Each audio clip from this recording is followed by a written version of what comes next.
नमस्कार। मैं धर्मेंद्र स्वर्णकार ऑनलाइन कक्षाओं में आपका स्वागत है। आज हम कक्षा 8 का पाठ धातु और अधातु के बारे में पढ़ेंगे। प्रश्न 1, वह कौन सी धातु है जो सामान्य ताप पर द्रव अवस्था में पाई जाती है? उसका नाम है पारा। धातुएं ऑक्सीजन से क्रिया करके क्या बनाती है? क्षारीय ऑक्साइड। शुद्ध सोना यानी प्योर गोल्ड कितने कैरेट का होता है? 24 कैरेट का।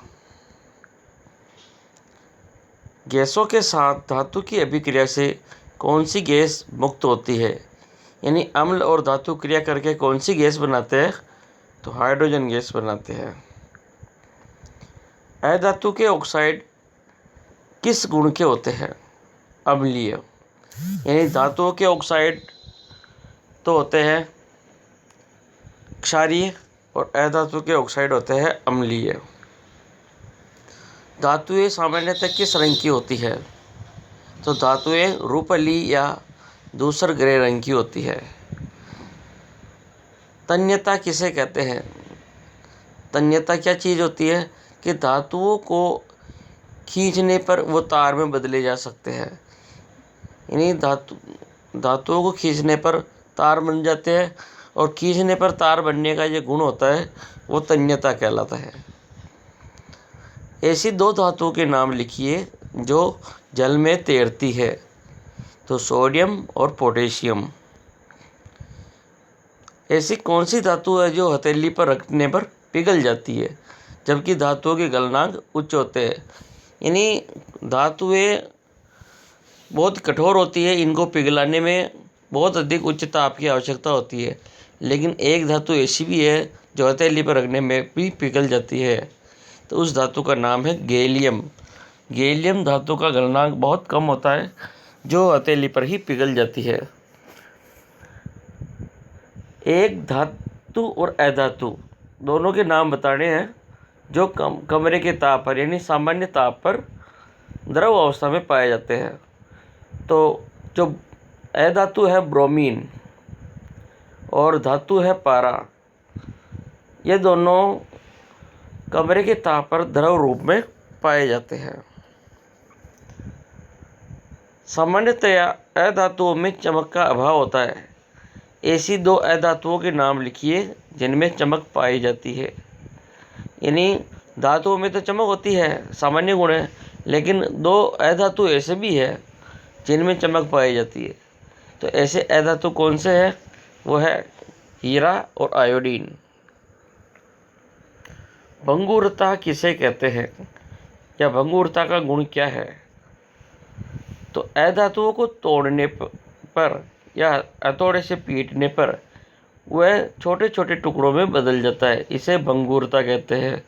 जैसे कोई कांच है और कांच हमारे हाथ से छूट जाए और नीचे गिर जाता है तो वो बिखर जाता है, टुकड़े टुकड़े हो जाते हैं। तो यह गुण क्या कहलाएगा? भंगुरता का गुण। दैनिक जीवन में काम आने वाली दो मिश्र धातुओं के नाम लिखिए। तो जैसे स्टेनलेस स्टील है, पीतल है, कांसा है, ये सब क्या है? मिश्र धातुएं हैं। किसी मलिन धातु को रेगमाल से रगड़ने पर क्या होता है? यानी मलिन धातु यानी धातु के ऊपर कोई परत आ जाती है जिसके कारण उसकी चमक फीकी पड़ जाती है, और अगर उसको रेगमाल पत्र से अगर रगड़ते हैं तो उस धातु में चमक आ जाती है। क्या आप किसी धातु के टुकड़े को चाकू से काट सकते हैं? तो ऐसी दो धातुओं के नाम बताइए जिन्हें चाकू से काटा सकता है। तो वैसे धातुएं तो कठोर होती है और अधिकांश धातुएं कठोर होने के कारण इनको चाकू से आसानी से नहीं काट सकते, लेकिन सोडियम पोटेशियम ऐसी धातुएं हैं जिनको काटा जा सकता है चाकू द्वारा। लोहे का गलनांक कितना होता है? लोहे का गलनांक होता है 1593। 1593 डिग्री सेंटीग्रेड लोहे का गलनांक होता है। घरों में तांबे और एल्यूमिनियम के बर्तन मलिन क्यों दिखाई देते हैं? तो जो तांबे और एल्यूमिनियम के जो बर्तन हैं उनमें तांबा वायु की ऑक्सीजन से क्रिया कर कॉपर ऑक्साइड बनाता है। इसी प्रकार एल्यूमिनियम भी वायु की ऑक्सीजन से क्रिया कर एल्यूमिनियम ऑक्साइड बनाता है, और ये जो दोनों ऑक्साइड है वो मलिन हो जाते हैं इन ऑक्साइड के कारण। इसी कारण से घरों में तांबे और एल्यूमिनियम के बर्तन मलिन हो जाते हैं। आघात वर्धनीयता किसे कहते हैं? आघात का मतलब होता है चोट या पीटना, और वर्धन का मतलब होता है बढ़ना, यानी पीटने पर फैलना। और यह गुण पाया जाता है धातुओं में उनको पीटा जाता है थोड़े से तो वो फैल जाती है और चादर या शीट के रूप में बदल जाती है। इस गुण को कहते हैं आघात वर्धनीयता। इसके बाद आता है मिश्र धातु। तो दो या दो से अधिक धातुओं को एक निश्चित मात्रा में मिलाकर उनसे वांछित गुणधर्म वाली एक अन्य धातु प्राप्त करते हैं, और इस समांगी मिश्रण वाली धातु को मिश्र धातु कहते हैं, जैसे कांसा, पीतल, स्टेनलेस स्टील। पदार्थ का गलनांक किसे कहते हैं? तो गलनांक क्या है? जिस ताप पर कोई पदार्थ जो ठोस अवस्था में है और द्रव अवस्था में बदल जाता है तो वो उस पदार्थ का गलनांक कहलाता है। यानी पदार्थ का ठोस अवस्था से द्रव अवस्था में बदलना जिस ताप के ऊपर हो रहा है वो ताप कहलाएगा उसका गलनांक।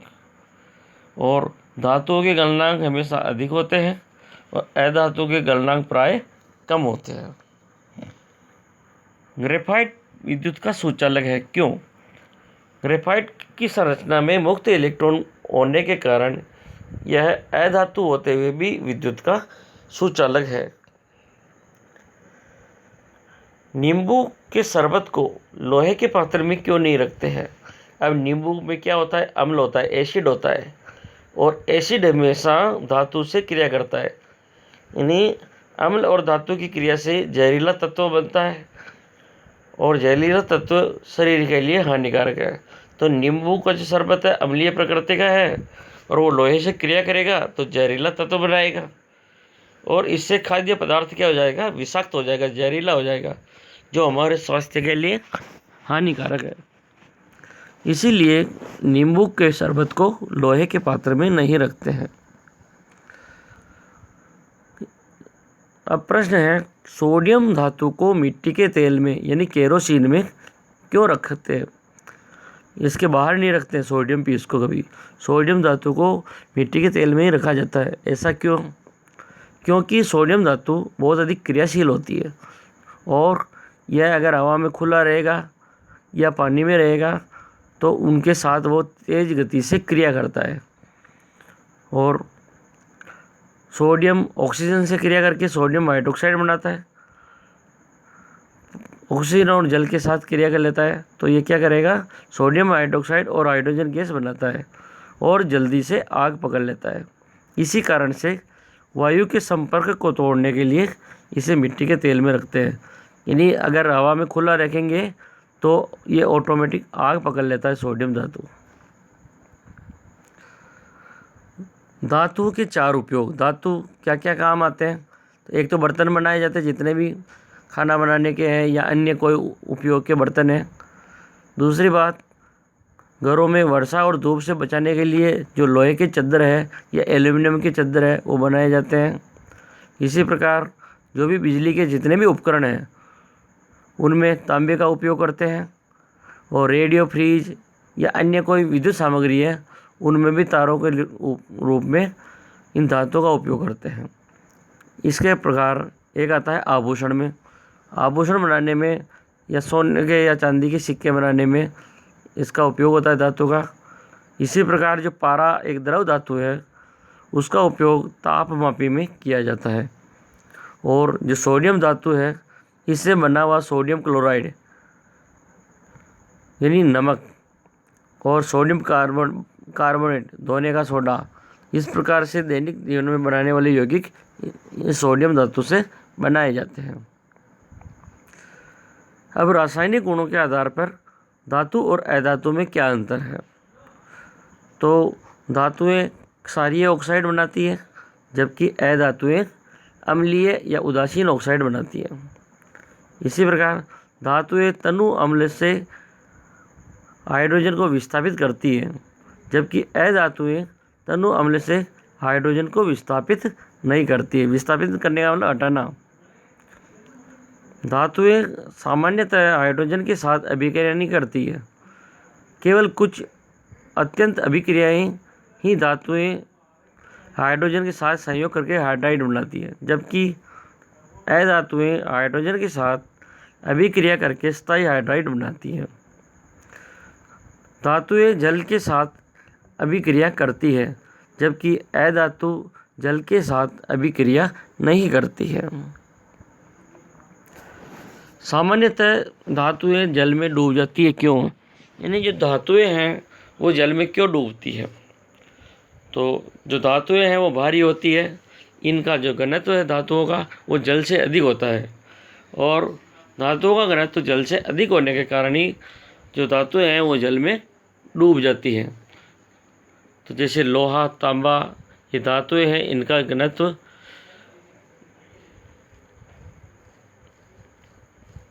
पानी से कम है। इनका जो लोहा, तांबा है, इनका घनत्व पानी से अधिक है, इसलिए डूब जाती है। और कुछ धातुएं ऐसी भी है जिनका घनत्व पानी से भी कम है।